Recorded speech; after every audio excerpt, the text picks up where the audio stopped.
Hello दोस्तों, स्वागत है आप सबों का आपके अपने YouTube channel success commerce classes में।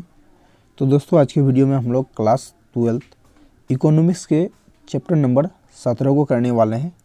इससे पिछले वीडियो में हमने चैप्टर नंबर 16 तक कर लिया था। अगर आपने उसे नहीं देखा है तो प्लेलिस्ट में जाकर के ज़रूर देख लें। तो चलिए, इस चैप्टर का जो भी इम्पोर्टेंट क्वेश्चन होता है, जो एग्ज़ाम के लिए काफ़ी इंपॉर्टेंट है, बिहार बोर्ड एग्ज़ाम के लिए, तो सिर्फ उसी प्रश्न को हम लोग आज करने वाले हैं।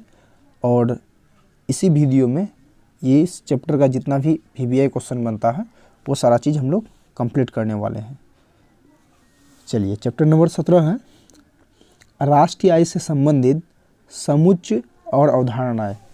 राष्ट्रीय आय से संबंधित समुच्चय और अवधारणाएं।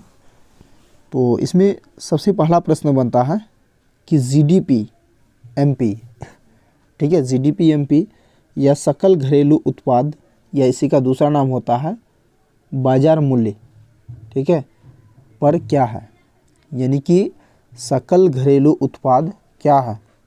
क्वेश्चन है कि सकल घरेलू उत्पाद क्या है। देखिए, ये क्वेश्चन कई बार एग्जाम में पूछा जा चुका है, तो हो सकता है कि आप लोगों को भी पूछा जाए, ठीक है। चलिए समझिए, आंसर है इसका, एक लेखा वर्ष में, यानी कि एक फाइनेंशियल ईयर में किसी देश की घरेलू सीमा में सभी उत्पादकों द्वारा, एक लेखा वर्ष में किसी देश की घरेलू सीमा में सभी उत्पादकों द्वारा जितनी भी वस्तुएं और सेवाओं का उत्पादन होता है उसमें ह्रास को शामिल करके, ठीक है, उत्पादन होता है, उनकी बाजार कीमत के योग को बाजार कीमत पर सकल घरेलू उत्पाद यानी कि GDP MP कहा जाता है। कुछ उत्पादक विदेशी भी हो सकते हैं। देखिए, सकल घरेलू उत्पाद क्या है, तो एक लेखा वर्ष में या एक वित्तीय वर्ष में किसी देश की घरेलू सीमा में, यानी कि अपने ही देश में सभी उत्पादकों द्वारा, यानी एक देश के अंदर जितना भी मैन्युफैक्चरर है सभी के द्वारा जितनी भी वस्तुओं और सेवाओं का उत्पादन होता है एक देश में, एक वित्तीय वर्ष में एक देश के अंदर जितने भी उत्पादक होते हैं, जितने भी उत्पादक है, सब मिलकर के जितने भी वस्तु का उत्पादन करता है, उनकी बाजार मूल्य, उनकी बाजार कीमत के योग को, उनकी बाजार कीमत के योग को, मतलब जैसे हम लोग इंडिया में रहते हैं, इंडिया में जितना भी मैन्युफैक्चरर है, इंडियन कंपनी है, वो लोग जितना भी वस्तु या सेवाओं का उत्पादन करेगा, ठीक है, उस वस्तु या सेवाओं का जो बाजार कीमत होगा, बाजार कीमत के योगों को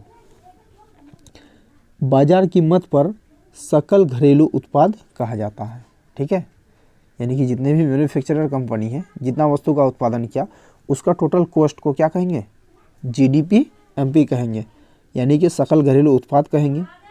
कुछ उत्पादक विदेशी भी हो सकते हैं। देखिए, इसमें कुछ मैन्युफैक्चरर कंपनी, कुछ हद तक विदेशी भी शामिल किया जाता है, लेकिन ना के बराबर, ठीक है। तो आप इसको छोड़ सकते हैं, ये वाला लाइन छोड़ देना, ठीक। तो कैसे कहेंगे सकल घरेलू उत्पाद क्या है, तो एक वित्तीय वर्ष में एक देश के सीमा के अंदर जितने भी उत्पादक है, सभी उत्पादक ने जितने भी वस्तु का उत्पादन किया, उन सभी वस्तु का जो बाजार कीमत के योग होगा उसका क्या कहेंगे, सकल घरेलू उत्पाद कहेंगे। अगला प्रश्न है, सकल घरेलू उत्पाद की विशेषता बताएं, यानी कि GDP MP, इसका विशेषता बताएं। तो सकल घरेलू उत्पाद की विशेषताएं जो हैं वो निम्न है। पहला, इनमें केवल देश की घरेलू सीमाओं में उत्पादित वस्तुओं और सेवाओं को शामिल किया जाता है, ठीक है।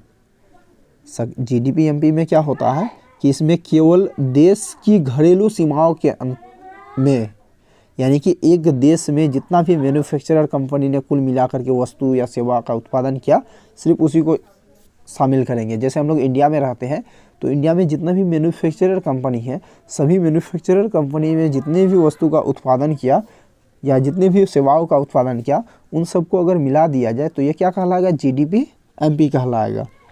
दूसरा है, इसमें मूल्य ह्रास भी शामिल रहता है। इसमें मूल्य ह्रास GDP MP में क्या होता है कि मूल्य ह्रास यानी कि लॉस वगैरह भी ऐड रहता है, ठीक है। तीसरा है, इसमें केवल अंतिम वस्तुओं और सेवाओं के मूल्य की गणना होती है। इसमें क्या होता है, केवल अंतिम वस्तु की, यानी एक एक वस्तु की या एक एक वस्तु का क्या होता है, एक एक वस्तु या सेवा का मूल्य का जो है ना निर्धारण होता है इसमें। चौथा है, इसकी गणना एक वर्ष के लिए की जाती है, यानी जीडीपी एमपी का गणना क्या होता है, एक साल के लिए, मतलब फाइनेंशियल ईयर ये फॉलो करता है। चलिए अगला प्रश्न है, बाजार कीमत पर सकल राष्ट्रीय उत्पाद, बाजार कीमत पर सकल राष्ट्रीय उत्पाद क्या है? बाजार कीमत पर सकल राष्ट्रीय उत्पाद क्या है? देखिए बाजार कीमत पर सकल राष्ट्रीय उत्पाद क्या है, तो सकल राष्ट्रीय उत्पाद को जीएनपीएमपी भी कहते हैं। ठीक है, इसको शॉर्टकट में हम लोग क्या कहेंगे, जीएनपीएमपी। तो इसका आंसर है, बाजार कीमत पर सकल राष्ट्रीय उत्पाद एक देश की घरेलू सीमा में, बाजार कीमत पर सकल राष्ट्रीय उत्पाद एक देश की घरेलू सीमा में सामान्य निवासियों द्वारा एक वित्तीय वर्ष में उत्पादित वस्तुओं और सेवाओं के बाजार मूल्य और विदेशों से प्राप्त शुद्ध साधन आय का जोड़ा है। ठीक है, फिर से एक बार समझिएगा। क्वेश्चन था, बाजार कीमत पर सकल राष्ट्रीय उत्पाद क्या है? आंसर है, बाजार कीमत पर सकल राष्ट्रीय उत्पाद, बाजार कीमत पर सकल राष्ट्रीय उत्पाद एक देश की, बाजार कीमत पर सकल राष्ट्रीय उत्पाद एक देश की घरेलू सीमा में, एक देश की घरेलू सीमा में मतलब एक ही देश के अंदर सामान्य निवासियों, यानी कि एक ही देश के अंदर जो अस्थायी निवासी है, ठीक है, सामान्य निवासियों द्वारा एक वित्तीय वर्ष में, यानी कि एक साल में, एक फाइनेंशियल ईयर में उत्पादित वस्तुओं और सेवाओं के बाजार मूल्य, उत्पादित किसी वस्तु का या किसी सेवा का जो बाजार मूल्य होगा और विदेशों से प्राप्त शुद्ध साधन आय का जोड़, विदेशों से प्राप्त शुद्ध साधन आय का जोड़ क्या कहलाएगा, सकल राष्ट्रीय उत्पाद कहलाएगा। सकल राष्ट्रीय उत्पाद बराबर, यानी कि जीएनपीएमपी बराबर जीडीपीएमपी, यानी कि सकल घरेलू उत्पाद plus net income from abroad, यानी कि विदेशों से आई। देखिए जीएनपीएमपी कैसे निकालेंगे, तो जीडीपीएमपी plus net income from abroad, ठीक है, विदेशों से आई।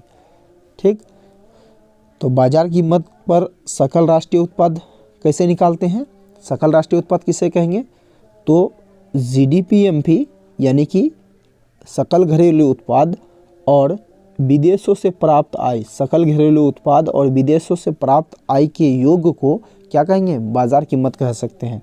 तो इस तरह से आप डेफिनेशन लिख सकते हैं कि बाजार कीमत क्या है, तो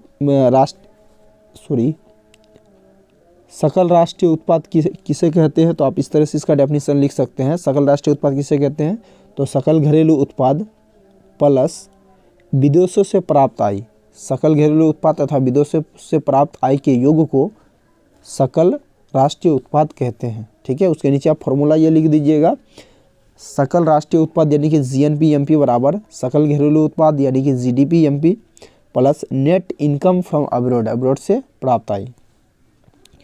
चलिए अगला प्रश्न है कि बाजार कीमत पर शुद्ध घरेलू उत्पाद क्या है? बाजार कीमत पर शुद्ध घरेलू उत्पाद, शुद्ध घरेलू उत्पाद को एनडीबीएमपी कहते हैं। ठीक है, तो क्वेश्चन है कि बाजार कीमत पर शुद्ध घरेलू उत्पाद क्या है? आंसर है, यदि सकल घरेलू उत्पाद में से, यदि सकल घरेलू उत्पाद में से ह्रास मूल्य घटा दिया जाए, यदि सकल घरेलू उत्पाद में से ह्रास मूल्य को घटा दिया जाए तो प्राप्त मूल्य को बाजार कीमत पर शुद्ध घरेलू उत्पाद कहा जाता है। देखिए शुद्ध घरेलू उत्पाद किसे कहेंगे, तो जो सकल घरेलू उत्पाद है यानी कि जीडीपीएमपी है, उसमें अगर डेप्रिसिएशन को घटा दिया जाए, अगर सकल घरेलू उत्पाद में ह्रास को घटा दिया जाए तब जो हमें शेष प्राप्त होता है उसे बाजार कीमत पर शुद्ध घरेलू उत्पाद कहेंगे। ठीक है, शुद्ध घरेलू उत्पाद किसे कहते हैं, तो सकल घरेलू उत्पाद में अगर डेप्रिसिएशन को घटा देते हैं तो शुद्ध घरेलू उत्पाद निकलता है। ठीक है, आइए इसका परिभाषा ये फॉर्मूला से और क्लियर कर लेते हैं। देखिए NDP-MP यानी कि शुद्ध घरेलू उत्पाद। शुद्ध घरेलू उत्पाद कैसे निकालेंगे? तो सकल घरेलू उत्पाद में से यानी कि GDP-MP में से हमें क्या करना है? डेप्रिसिएशन को माइनस करना है। ठीक है, अगर मान लो कि हमें क्या करना है कि GDP-MP निकालना है यानी सकल घरेलू उत्पाद निकालना है, तो इसमें क्या करना होगा कि शुद्ध घरेलू उत्पाद में क्या करना होगा? वापस डेप्रिसिएशन को ऐड करना होगा। ठीक है, उल्टा चलेंगे ना। अगर हमको शुद्ध घरेलू उत्पाद निकालना है तो सकल घरेलू उत्पाद में से क्या करना होगा? डेप्रिसिएशन को माइनस करना होगा। ठीक है, अगर मान लो कि हमें क्या दिया है कि शुद्ध घरेलू उत्पाद दिया हुआ है और डेप्रिसिएशन दिया हुआ है, तो दोनों को जोड़ देंगे तो सकल वाला निकल जाएगा, है ना। चलिए अगले प्रश्न को देखते हैं। अगला प्रश्न है कि बाजार कीमत पर शुद्ध राष्ट्रीय उत्पाद क्या है? देखिए शुद्ध राष्ट्रीय उत्पाद को हम लोग GNP-MP से सूचित करते हैं, GNP-MP। ठीक है, तो बाजार कीमत पर शुद्ध राष्ट्रीय उत्पाद क्या है? इसका आंसर है यदि सकल राष्ट्रीय उत्पाद में से ह्रास को घटा दिया जाए। यदि सकल राष्ट्रीय उत्पाद में ह्रास को यानी डेप्रिसिएशन को घटा दिया जाए तो जो शुद्ध राष्ट्रीय उत्पाद प्राप्त होता है। ठीक है, सकल राष्ट्रीय उत्पाद में से अगर ह्रास को घटा दिया जाए तब जो हमें शेष प्राप्त होता है उसे क्या कहेंगे? उसे शुद्ध राष्ट्रीय उत्पाद कहेंगे। ठीक है, याद हो गया। शुद्ध राष्ट्रीय उत्पाद किसे कहते हैं? तो सकल राष्ट्रीय उत्पाद में से ह्रास को अगर घटा दिया जाता है, सकल राष्ट्रीय उत्पाद में से अगर ह्रास को घटा देते हैं तब जो शेष प्राप्त होता है उसे शुद्ध राष्ट्रीय उत्पाद कहेंगे। ठीक है, चलिए उसी तरह से इसका हमें फॉर्मूला लिख देना है कि शुद्ध राष्ट्रीय उत्पाद यानी कि NNP-MP बराबर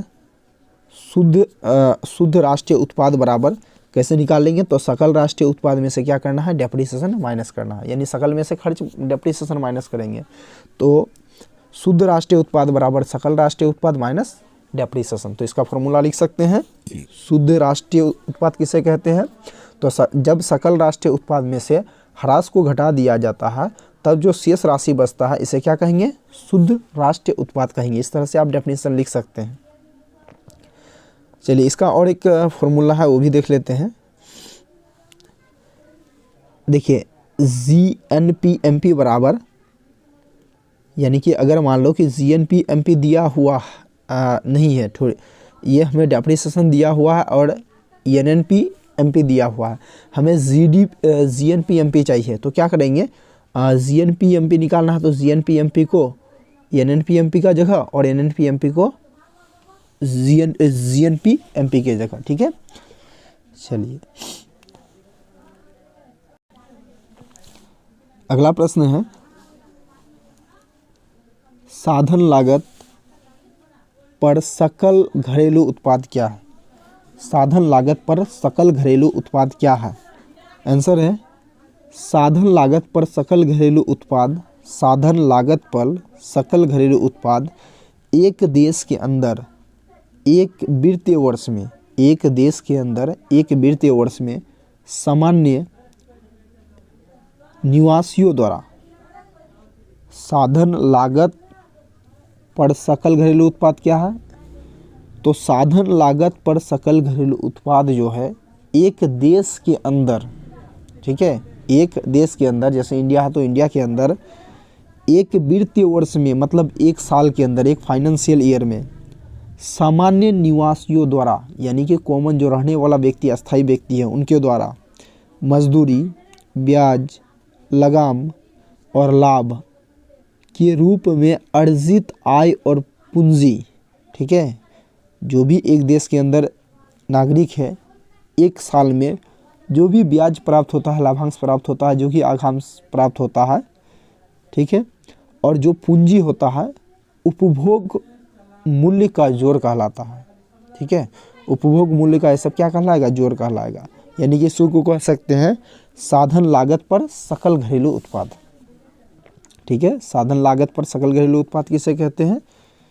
तो एक देश के अंदर, किसी देश के अंदर एक वित्तीय वर्ष में सामान्य निवासियों द्वारा मजदूरी, ब्याज, लगाम, लाभ के रूप में अर्जित आय, कमाए गए आय और उसका पूंजी का मूल्य का जो जोड़ है, इसे क्या कहेंगे?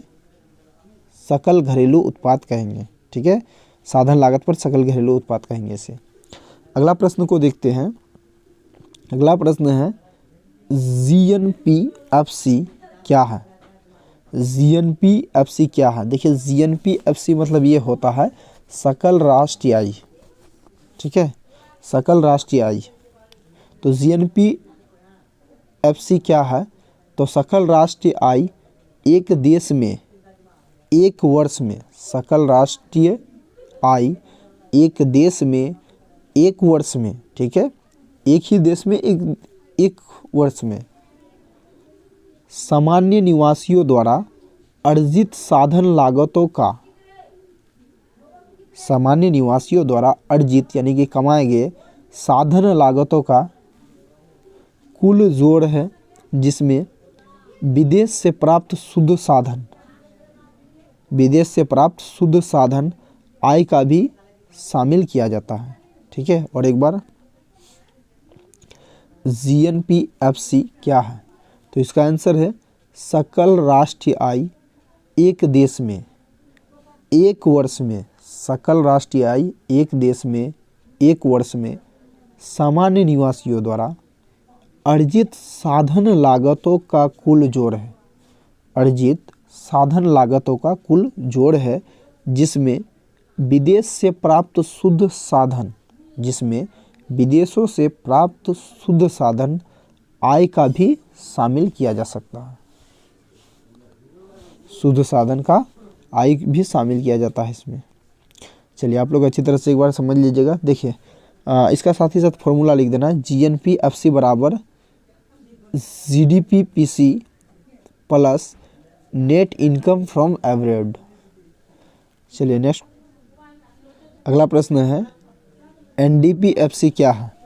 इसका आंसर है जब जीडीपीएफसी में से मूल्य ह्रास को घटा दिया जाता है, जब जीडीपीएफसी में से मूल्य ह्रास यानी कि डेप्रिसिएशन को हटा दिया जाता है, तब एनडीपीएफसी प्राप्त होता है। जब जीडीपीएफसी में से डेप्रिसिएशन माइनस कर देते हैं, तब जो शेष बचता है उसे क्या कहते हैं?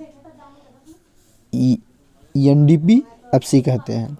अब देखिए एनडीपीएफसी कैसे निकालेंगे? तो इसका फॉर्मूला हो जाएगा एनडीपीएफसी प्लस डेप्रिसिएशन, यानी कि एनडीपीएफसी में डेप्रिसिएशन जोड़ेंगे तो जीडीपीएफसी आएगा, ठीक। दूसरा इसका समझते हैं एनडीपीएफसी बराबर जीडीपीएफसी, जीडीपीएफसी में से क्या करना है? डेप्रिसिएशन माइनस करना है। एनडीपीएफसी कैसे निकालेंगे? तो जीडीपीएफसी में से क्या करना है? डेप्रिसिएशन को माइनस कर देना है। चलिए अगला प्रश्न को देखते हैं, एनएनपीएफसी क्या है? एनएनपीएफसी क्या है? तो इसका आंसर है जब जीएनपीएफसी में से मूल्य ह्रास को घटा दिया जाए, यानी कि जब जीएनपीएफसी में से डेप्रिसिएशन को घटा दिया जाता है तो जो शेष बचता है उसे क्या कहते हैं? उसे एनएनपीएफसी कहते हैं, ठीक है। अब देखिए एनएनपीएफसी कैसे निकालेंगे? तो इसका फॉर्मूला होता है जीएनपीएफसी माइनस डेप्रिसिएशन। एनएनपीएफसी में कैसे निकालना है? तो जीएनपीएफसी में से डेप्रिसिएशन को माइनस कर देना, ठीक है। चलिए जीएनपीएफसी कैसे निकाला जाए? तो जीएनपीएफसी का फॉर्मूला होता है एनएनपीएफसी प्लस डेप्रिसिएशन। एनएनपीएफसी क्या करता है? डेप्रिसिएशन के साथ संयोग करता है, जुड़ता है। चलिए अगला प्रश्न है राष्ट्रीय आय क्या है? ये क्वेश्चन कई बार एग्जाम में आ चुका है। राष्ट्रीय आय क्या है? तो आंसर है किसी एक वित्तीय वर्ष में, यानी किसी एक फाइनेंशियल ईयर में, किसी देश के घरेलू सीमा में, किसी देश के घरेलू सीमा में यानी कि अपने ही देश में अर्जित कुल आय कुल आय, अर्जित कुल आय में क्या शामिल रहता था? लगाम, मजदूरी, ब्याज और लाभ। ठीक है, तो अर्जित कुल आय तथा विदेशों से प्राप्त शुद्ध साधन आय राष्ट्रीय आय कहते हैं। फिर से एक बार, राष्ट्रीय आय किसे कहते हैं? तो किसी एक वित्तीय वर्ष में किसी निश्चित देश के घरेलू सीमा में अर्जित कुल आय तथा विदेशों से प्राप्त शुद्ध आय राष्ट्रीय आय कहलाता है। ठीक है, चलिए यहीं तक ये चैप्टर समाप्त हो जाता है। तो आज की वीडियो में बस इतना ही। आपको वीडियो कैसा लगा तो कमेंट करके जरूर बताएं, और चैनल में जितने भी स्टूडेंट नए जुड़े हैं वो चैनल को जरूर सब्सक्राइब कर लें। Thanks for watching.